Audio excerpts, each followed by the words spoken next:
आइए दोस्तों, आज के इस वीडियो में हम लोग दृष्टि के उत्तर प्रदेश करंट अफेयर्स के मंथली मैगजीन से टॉप 50 करंट अफेयर्स देखते हैं, जिसमें उत्तर प्रदेश के साथ साथ राष्ट्रीय और अंतर्राष्ट्रीय घटनाओं के भी प्रश्न इसमें कवर किए गए हैं, जो आने वाले एग्जाम के दृष्टिकोण से काफ़ी महत्वपूर्ण प्रश्न है दोस्तों। तो चलिए हम लोग इस वीडियो के माध्यम से इन प्रश्नों को कवर करते हैं। साथ ही में दोस्तों, इसके पहले हम लोग इस मैगजीन से उत्तर प्रदेश करंट अफेयर्स के वन लाइनर प्रश्नों को कवर किए हैं। जो लोग इस वीडियो को नहीं देखे हैं, उसका प्लेलिस्ट डिस्क्रिप्शन में दे दिया गया है, वहां से आप सभी देख सकते हैं। तो चलिए दोस्तों, हम लोग इन प्रश्नों को शुरू करते हैं और इसके एक एक प्रश्नों को डिटेल से कवर करते हुए कंप्लीट इन प्रश्नों को इस वीडियो के माध्यम से देखते हैं। आइए सीधे इसके प्रश्नों पर चलते हैं। चलिए पहला प्रश्न देखते हैं। 18 अप्रैल 2023 को उत्तर प्रदेश के किन दो जिलों में पीएम मित्र मेगा टेक्सटाइल पार्क का शुभारंभ किया गया? तो इसका शुभारंभ लखनऊ और हरदोई जिले में किया गया है।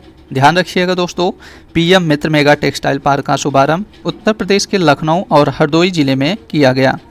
नेक्स्ट क्वेश्चन देखते हैं। हाल ही में नई दिल्ली में आयोजित शंघाई सहयोग संगठन दैट इज एससीओ के सदस्य राज्यों के विभागाध्यक्षों की बैठक की अध्यक्षता किसने की है? तो इसकी अध्यक्षता गृह मंत्री अमित शाह ने की है। ध्यान रखिएगा दोस्तों, शंघाई सहयोग संगठन के सदस्य राज्यों के विभागाध्यक्षों की बैठक कहाँ पे आयोजित की गई थी? तो यह नई दिल्ली में आयोजित की गई थी, जिसकी अध्यक्षता गृह मंत्री अमित शाह ने की थी। ठीक है, चलिए अगला देखते हैं। 20 अप्रैल 2023 को पहले वैश्विक बौद्ध शिखर सम्मेलन का आयोजन कहाँ किया गया? तो इसका आयोजन नई दिल्ली में किया गया है। पहले वैश्विक बौद्ध शिखर सम्मेलन का आयोजन नई दिल्ली में किया गया है। हाल ही में जारी राज्य ऊर्जा दक्षता सूचकांक 2021-22 के अनुसार निम्न राज्यों में से कौन सा एक शीर्ष स्थान पाने वाले राज्यों की सूची में है? तो यह आंध्र प्रदेश है। ध्यान रखिएगा दोस्तों, राज्य ऊर्जा दक्षता सूचकांक 2021-22 में शीर्ष स्थान पे आंध्र प्रदेश है। ठीक है, हाल ही में उत्तर प्रदेश सरकार द्वारा दी गई मंजूरी के अनुसार राज्य में गेहूं खरीद की दर प्रति क्विंटल कितनी निर्धारित की गई है? तो यह 2125 रुपये प्रति क्विंटल निर्धारित की गई है। यहाँ पे उत्तर प्रदेश सरकार द्वारा इस गेहूं की खरीद की दर को निर्धारित किया गया है। इसकी दर कितनी निर्धारित किया गया? तो 2125 रुपये प्रति क्विंटल। ठीक है, चलिए नेक्स्ट देखते हैं। अप्रैल 2023 में जारी संयुक्त राष्ट्र कोष की रिपोर्ट के अनुसार भारत में कितने प्रतिशत आबादी 10 से 24 वर्ष आयु समूह के बीच है? तो इनकी आबादी भारत में कुल 26% है। ठीक है, भारत में 10 से 24 वर्ष आयु के कुल आबादी 26% है। ठीक है, हाल ही में वर्ल्ड ऑफ स्टैटिस्टिक्स द्वारा जारी विश्व के सबसे आपराधिक देशों की रैंकिंग में भारत किस स्थान पर है? तो भारत इसमें 77वें स्थान पे है। विश्व के सबसे आपराधिक देशों की रैंकिंग में भारत 77वें स्थान पर है। ठीक है, चलिए नेक्स्ट देखते हैं। अप्रैल 2023 में कौन सा देश नाटो के नए सदस्य के रूप में शामिल हुआ है? तो इसमें फिनलैंड शामिल हुआ है। ध्यान रखिएगा दोस्तों, फिनलैंड नाटो के 31वें सदस्य के रूप में शामिल हुआ है। कौन सा सदस्य? तो 31वां सदस्य बना है नाटो का। ठीक है, फिनलैंड नाटो का 31वां सदस्य बना है, इसे ध्यान रखिएगा। चलिए अगला देखते हैं। हाल ही में इंटरनेशनल रिन्यूएबल एनर्जी एजेंसी द्वारा जारी world energy transition outlook report 2023 के अनुसार वैश्विक ऊर्जा संक्रमण दर कितने डिग्री सेल्सियस है? तो यह 1.5 डिग्री सेल्सियस से कम है। ठीक है, वैश्विक ऊर्जा संक्रमण दर 1.5 डिग्री सेल्सियस से कम है। ठीक है, चलिए अगला देखते हैं। हाल ही में 10वां नंबर प्रश्न देखते हैं। हाल ही में चुनाव आयोग द्वारा उत्तर प्रदेश के किस राजनीतिक दल का राज्य स्तरीय पार्टी का दर्जा समाप्त किया गया है? तो यह राष्ट्रीय लोक दल का। ठीक है, उत्तर प्रदेश के राजनीतिक दल कौन सा? तो राष्ट्रीय लोक दल के राज्य स्तरीय पार्टी का दर्जा समाप्त कर दिया गया है। ठीक है, आइए अगला देखते हैं। हाल ही में भारतीय चुनाव आयोग द्वारा निम्नलिखित में से किस एक राजनीतिक दल का राष्ट्रीय पार्टी का दर्जा वापस नहीं लिया गया? यहाँ पे किस एक राजनीतिक दल का राष्ट्रीय पार्टी का दर्जा वापस नहीं लिया गया है उसे बताना है। तो यह नेशनल पीपुल्स पार्टी है जिसका राष्ट्रीय पार्टी का दर्जा वापस नहीं लिया गया है। ध्यान रखिएगा दोस्तों, भारत में कुल राष्ट्रीय पार्टी की बात किया जाए तो कुल 6 राष्ट्रीय पार्टी हैं। अभी हाल ही में राष्ट्रीय पार्टी का दर्जा आम आदमी पार्टी को दिया गया है, इसे ध्यान रखिएगा। और भारत में कुल 6 राष्ट्रीय पार्टी कौन से हैं? तो इसमें भारतीय राष्ट्रीय कांग्रेस है, भारतीय जनता पार्टी है, Bahujan Samaj party, national people's party और कम्युनिस्ट पार्टी ऑफ इंडिया है। और छठा, हाल ही में आम आदमी पार्टी को राष्ट्रीय राजनीतिक दल का दर्जा मिला है, इससे ध्यान रखिएगा, ये बहुत इंपॉर्टेंट क्वेश्चन है। ठीक है, चलिए अगला प्रश्न देखते हैं। हाल ही में 8वीं भारत थाईलैंड रक्षा वार्ता का आयोजन कहाँ किया गया? तो इसका आयोजन बैंकॉक में किया गया है। ठीक है, थाईलैंड की राजधानी बैंकॉक में 8वीं भारत थाईलैंड रक्षा वार्ता का आयोजन किया गया। अप्रैल 2023 में भारत फ्रांस व्यापार शिखर सम्मेलन का आयोजन कहाँ किया गया? तो इसका आयोजन पेरिस में किया गया है। फ्रांस की राजधानी पेरिस में भारत फ्रांस व्यापार शिखर सम्मेलन का आयोजन किया गया। ठीक है, चलिए 14 नंबर प्रश्न देखते हैं। मार्च 2023 में 2 दिवसीय national science centre innovation festival कार्यक्रम का आयोजन कहाँ पर किया गया? तो इसका आयोजन दोस्तों नई दिल्ली में किया गया है। ठीक है, national science centre innovation festival कार्यक्रम का आयोजन नई दिल्ली में किया गया है। अगला है, हाल ही में राष्ट्रीय स्तर पर दीनदयाल उपाध्याय पंचायत सतत पुरस्कार 2023 से सम्मानित उत्तर प्रदेश की ग्राम पंचायत कौन सी ग्राम पंचायत? तो हंसुदी और शानपुर किस जिले में है? तो यह सिद्धार्थनगर जिले में है। ठीक है, यहाँ पे ध्यान रखिएगा दोस्तों, उत्तर प्रदेश के कुल 2 पंचायतों को राष्ट्रीय पंचायत पुरस्कार 2023 से सम्मानित किया गया है, जिनमें से सिद्धार्थनगर के हंसुदी और शानपुर पंचायत और दूसरा है महराजगंज का मिलक अमावती। कौन सा पंचायत? तो मिलक अमावती को। ठीक है, इन 2 पंचायतों को, एक हंसुदी और शानपुर जो सिद्धार्थनगर जिले का पंचायत है, दूसरा है महराजगंज जिले का मिलक अमावती पंचायत। ठीक है, इन 2 पंचायतों को, उत्तर प्रदेश के ये 2 पंचायत हैं, इन्हें राष्ट्रीय पंचायत पुरस्कार 2023 से सम्मानित किया गया है। ठीक है, बहुत इंपॉर्टेंट है, इससे ध्यान रखिएगा। चलिए अगला देखते हैं। हाल ही में प्रधानमंत्री नरेंद्र मोदी द्वारा कहाँ पर इंटरनेशनल बिग कैट अलायंस का उद्घाटन किया गया? तो इसका उद्घाटन मैसूर में किया गया है। ठीक है, इंटरनेशनल बिग कैट अलायंस का उद्घाटन मैसूर में किया गया। अगला है, हाल ही में जारी नवीनतम बाघ जनगणना आंकड़ों के अनुसार 2022 में सर्वाधिक बाघों की संख्या भारत में किस राज्य में है? तो बाघों की सर्वाधिक संख्या भारत में मध्य प्रदेश में सर्वाधिक है। ठीक है, मध्य प्रदेश राज्य में सर्वाधिक बाघों की संख्या है।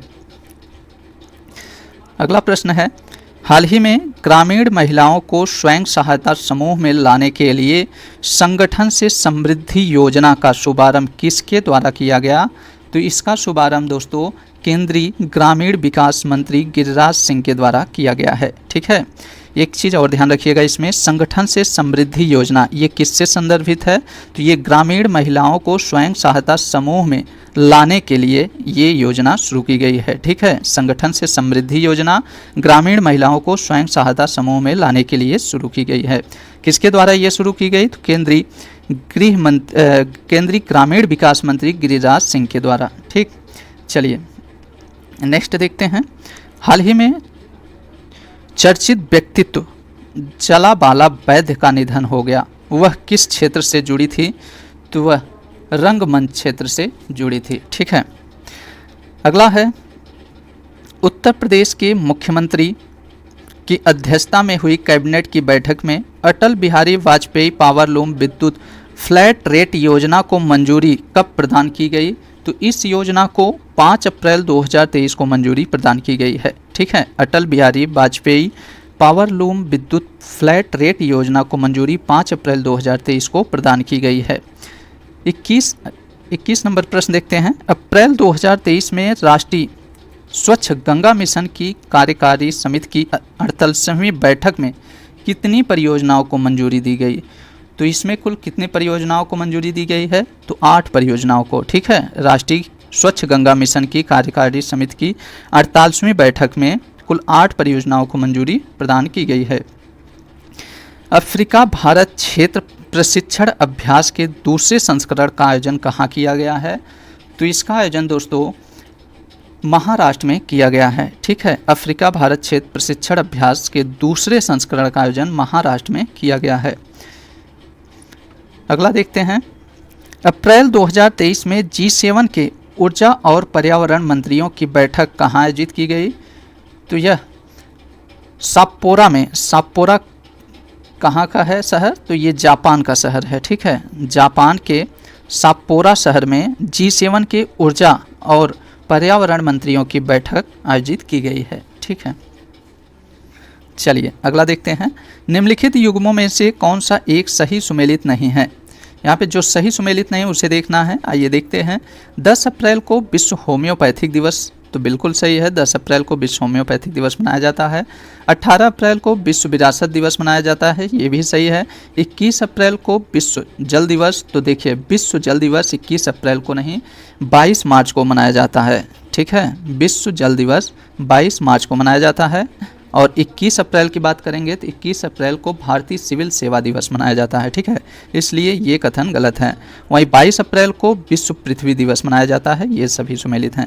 तो इसमें पूछा है कौन सही सुमेलित नहीं है, तो इसका राइट ऑप्शन सी सही हो जाएगा। ठीक है, चलिए अगला देखते हैं, उत्तर प्रदेश के मुरादाबाद जिले का वह गाँव जिसे हाल ही में नानाजी देशमुख सर्वोत्तम पंचायत सतत विकास पुरस्कार प्रदान किया गया।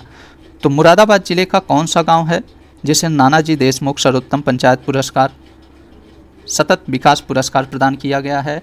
तो यह मिलक अमावती है। मुरादाबाद के मिलक अमावती गांव को नानाजी देशमुख सर्वोत्तम पंचायत सतत विकास पुरस्कार प्रदान किया गया है। ठीक है, आइए अगला देखते हैं, हाल ही में चर्चा में आई पुस्तक गांधी सियासत और सांप्रदायिकता किसके द्वारा लिखी गई है? तो यह पुस्तक पीयूष बबेल के द्वारा लिखी गई है। ठीक है, गांधी सियासत और सांप्रदायिकता नामक पुस्तक पीयूष बबेल के द्वारा लिखी गई है। हाल ही में एबेल पुरस्कार 2023 किसे प्रदान किया गया? तो यह पुरस्कार लुइस कैफेरेली को प्रदान किया गया है। ठीक है, विजडन क्रिकेटर्स 2023 की सूची में किस भारतीय खिलाड़ी को T20 cricketers of the year चुना गया? तो किसे चुना गया है इसमें? तो यह सूर्य कुमार यादव को चुना गया है। ठीक है, विजडन क्रिकेटर्स 2023 की सूची में भारतीय खिलाड़ी में T20 cricketers of the year के रूप में सूर्य कुमार को चुना गया है। एशियाई कुश्ती चैंपियनशिप 2023 में भारत पदक तालिका में किस स्थान पर है? तो एशियाई कुश्ती चैंपियनशिप 2023 में भारत 7वें स्थान पर है। ठीक है, भारत इसमें 7वें स्थान पर है। हाल ही में उत्तर प्रदेश के किस उत्पाद को जीआई टैग प्रदान नहीं किया गया है? तो उत्तर प्रदेश का कौन सा उत्पाद है जिसे जीआई टैग प्रदान नहीं किया गया है? तो ये जौनपुर की इमरती, इससे जीआई टैग प्रदान नहीं किया गया है। जबकि रामनगर भाटा, बनारसी पान और चंदौली का आदम चीनी चावल, इन सभी उत्पादों को जीआई टैग प्रदान किया गया है। चलिए अगला देखते हैं, 26 मार्च 2023 को विमेंस प्रीमियम लीग के पहले संस्करण के फाइनल मुकाबले में कौन सी टीम विजेता बनी है? तो इसमें कौन सी टीम विजेता बनी है? तो यह मुंबई इंडियंस। ठीक है, बिम्स्टेक विमेंस प्रीमियम लीग के पहले संस्करण में फाइनल मुकाबले में मुंबई इंडियंस टीम विजेता बनी है। एशियाई कुश्ती चैंपियनशिप 2023 में स्वर्ण पदक विजेता खिलाड़ी कौन है? तो यह अमन सहरावत हैं। ठीक है, अमन सहरावत एशियाई कुश्ती चैंपियनशिप 2023 में स्वर्ण पदक विजेता हैं। अगला देखते हैं, 22 अप्रैल 2023 को इसरो ने PSLV C55 मिशन के द्वारा किस देश के 2 उपग्रह को अंतरिक्ष में भेजा? तो किस देश के ये 2 उपग्रह को अंतरिक्ष में भेजा है? तो सिंगापुर के। ध्यान रखिएगा दोस्तों, इसरो ने PSLV C55 मिशन के द्वारा सिंगापुर के 2 उपग्रह को अंतरिक्ष में भेजा है। ठीक है, चलिए अगला प्रश्न देखते हैं, अप्रैल 2023 में संघाई सहयोग संगठन युवा लेखकों के 2 दिवसीय सम्मेलन का आयोजन कहाँ किया गया? तो इसका आयोजन दोस्तों नई दिल्ली में किया गया है। 6 अप्रैल 2023 को उत्तर प्रदेश के मुख्यमंत्री योगी आदित्यनाथ ने किस जिले में CNG प्लांट का शिलान्यास किया? तो यह गोरखपुर में। ठीक है, उत्तर प्रदेश में CNG प्लांट का शिलान्यास किस जिले में किया गया? तो गोरखपुर में किया गया है। ठीक है, अगला देखते हैं, उड़ान 5.0 योजना का शुभारंभ कब किया गया? तो इसका शुभारंभ 21 अप्रैल 2023 को किया गया है। उड़ान 5.0 योजना का शुभारंभ 21 अप्रैल 2023 को किया गया। ग्लोबल यूनिकॉर्न्स इंडेक्स 2023 के अनुसार भारत यूनिकॉर्न्स की संख्या के मामले में विश्व में किस स्थान पर है? तो भारत इसमें तीसरे स्थान पे है। ठीक है, ग्लोबल यूनिकॉर्न इंडेक्स 2023 में यूनिकॉर्न की संख्या के मामले में विश्व में भारत तीसरे स्थान पर है। हाल ही में संयुक्त राष्ट्र द्वारा जारी आंकड़ों के अनुसार भारत के किन राज्यों में बुजुर्ग आबादी सबसे अधिक है? तो भारत के किन राज्यों में बुजुर्ग आबादी अधिक है? तो यह केरल और पंजाब में। ठीक है, भारत के केरल और पंजाब राज्य में बुजुर्ग आबादी सबसे अधिक है। हाल ही में नदी के अंदर चलने वाली भारत की प्रथम मेट्रो रेल कौन सी है? तो यह कोलकाता मेट्रो है। ठीक है, पानी के अंदर चलने वाली, नदी के अंदर चलने वाली भारत की प्रथम मेट्रो रेल कोलकाता मेट्रो है। ठीक है, उत्तर प्रदेश में स्थित किस टाइगर रिजर्व को 26 मार्च 2023 को कंजर्वेशन एश्योर्ड टाइगर स्टैंडर्ड्स का दर्जा मिला है? तो ये पीलीभीत टाइगर रिजर्व को, ठीक है, पीलीभीत टाइगर रिजर्व को कंजर्वेशन एश्योर्ड टाइगर स्टैंडर्ड्स का दर्जा मिला है। चलिए अगला देखते हैं, 20 अप्रैल 2023 को वीरता पुरस्कार प्राप्त करने वाली भारतीय वायुसेना की पहली महिला अधिकारी कौन बनी है? तो यह कौन सी पहली महिला अधिकारी हैं जो भारतीय वायुसेना की वीरता पुरस्कार प्राप्त कर रही हैं? तो विंग कमांडर दीपिका मिश्रा बनी हैं। ठीक है, दीपिका मिश्रा वीरता पुरस्कार प्राप्त करने वाली भारतीय वायुसेना की पहली महिला अधिकारी बनी है।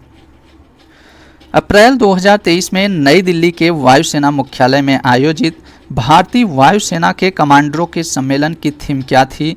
तो इसकी theme beyond boundaries robust foundation थी। ध्यान रखिएगा दोस्तों, भारतीय वायुसेना के कमांडरों के सम्मेलन की theme beyond boundaries robust foundation थी। और एक चीज़ और ध्यान रखिएगा, भारतीय वायुसेना के कमांडरों के सम्मेलन की बैठक का आयोजन कहाँ पे किया गया? तो नई दिल्ली के वायुसेना मुख्यालय में किया गया है। ठीक है, नई दिल्ली में इसका आयोजन किया गया। चलिए अगला देखते हैं, 20 अप्रैल 2023 को शंघाई सहयोग संगठन के सदस्य राज्यों के विभागाध्यक्षों की बैठक का आयोजन कहाँ किया गया? तो इसका आयोजन नई दिल्ली में किया गया है। ठीक है, ये प्रश्न रिपीट हो गया है। चलिए अगला देखते हैं, अप्रैल 2023 में जारी इंडिया जस्टिस रिपोर्ट 2022 के अनुसार भारत का कौन सा राज्य न्याय तक पहुंच प्रदान करने में शीर्ष स्थान पे है? तो भारत का कौन सा वह राज्य है जो न्याय तक पहुंच प्रदान करने में शीर्ष स्थान पे है? तो यह कर्नाटक राज्य है। ठीक है, इंडिया जस्टिस रिपोर्ट 2022 के अनुसार भारत का कर्नाटक राज्य न्याय तक पहुंच प्रदान करने में शीर्ष स्थान पर है। इंडिया जस्टिस रिपोर्ट 2022 के अनुसार उत्तर प्रदेश का कौन सा स्थान है? तो उत्तर प्रदेश इसमें 18वें स्थान पे है। ठीक है, इससे ध्यान रखिएगा। चलिए अगला देखते हैं, हाल ही में जारी विश्व के सबसे आपराधिक देशों की रैंकिंग में सबसे आपराधिक देश की सूची में प्रथम स्थान किस देश को प्राप्त है? तो इसमें प्रथम स्थान वेनेजुएला को प्राप्त है। ठीक है, सबसे आपराधिक देशों की रैंकिंग में सबसे आपराधिक देश वेनेजुएला है। ठीक है, केंद्र सरकार द्वारा पशु जन नियंत्रण नियम 2023 को कब अधिसूचित किया गया? तो इससे कब अधिसूचित किया गया है? तो 18 अप्रैल 2023 को। ठीक है, पशु जन नियंत्रक नियम 2023 को 18 अप्रैल 2023 को केंद्र सरकार के द्वारा अधिसूचित किया गया है। हाल ही में किसे business leader of the decade award से सम्मानित किया गया? तो यह कुमार मंगलम बिड़ला को। ठीक है, business leader of the decade award से कुमार मंगलम बिड़ला को सम्मानित किया गया है। अगला देखते हैं, भारत की बाघ गणना 2022 के 5वें चक्र के आंकड़े कब जारी किए गए? तो यह आंकड़े 9 अप्रैल 2023 को जारी किए गए हैं। 16 अप्रैल 2023 को देश की 59वीं मिस इंडिया चुनी गई। तो 59वीं मिस इंडिया कौन चुनी गई हैं? तो नंदिनी गुप्ता चुनी गई हैं। ठीक है, तो इसी प्रश्न के साथ दोस्तों हम लोग करंट अफेयर्स के टॉप 50 प्रश्नों को कंप्लीट कर लिए हैं। आप सभी को यह वीडियो कैसा लगा, आप सभी अपनी प्रतिक्रिया कमेंट बॉक्स में ज़रूर दीजिएगा। साथ ही में दोस्तों वीडियो अच्छा लगे तो वीडियो को लाइक शेयर ज़रूर कर दीजिएगा, और चैनल पे नए हो तो चैनल को प्लीज़ सब्सक्राइब कर लीजिएगा। चलिए दोस्तों, मिलते हैं नेक्स्ट वीडियो में, तब तक के लिए नमस्कार।